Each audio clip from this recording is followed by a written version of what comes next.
श्री स्वामी समर्थ.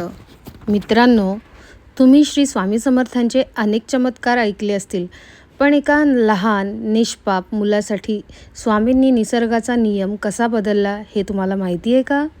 हा चमत्कार ऐकून तुमच्या अंगावर काटा आल्याशिवाय राहणार नाही. तर गोष्ट ऐका.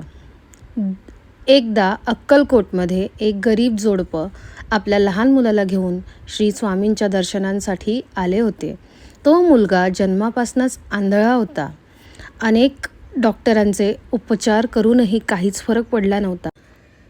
गावातील लोक त्या मातेला टोमणे मारायचे की तुझ्याच काहीतरी पापामुळे हा मुलगा असा जन्माला आला आहे. ती माता रात्रंदिवस रडायची. शेवटी निराश होऊन ती अक्कलकोटला पोचली. स्वामींच्या चरणी आक्रोश केला. स्वामी मठात बसलेले असताना त्या मातेने आपल्या अंध मुलाला स्वामींच्या पायावर ठेवले आणि रडू लागली. ती म्हणाली, स्वामी, जर तुम्ही साक्षात परब्रह्म आहात तर माझ्या या निष्पाप मुलाला का शिक्षा मिळत आहे?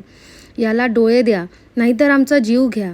स्वामींचा अवतार आणि चमत्कार प्रत्येकालाच माहिती आहे. तर स्वामींनी त्या मातेकडे आणि मुलाकडे अत्यंत प्रेमाने पाहिले. स्वामी अचानक थोडे रागावले, जशी त्यांची लीला असायची, आणि त्यांनी बाजूला पडलेली थोडी विभूती उचलली. स्वामींनी ती विभूती त्या लहान मुलाच्या दोन्ही बंद डोळ्यावर लावली आणि मोठ्याने ओरडले, उठ, बघ कोण आले आहे.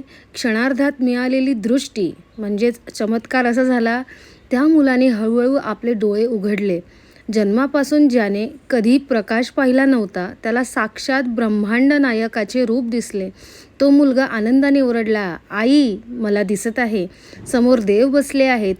तेथे उपस्थित असलेले शेकडो भक्त पाहून रडू लागले आणि अख्खा मठ श्री स्वामी समर्थ, श्री स्वामी समर्थ असा जयघोष करायला लागला.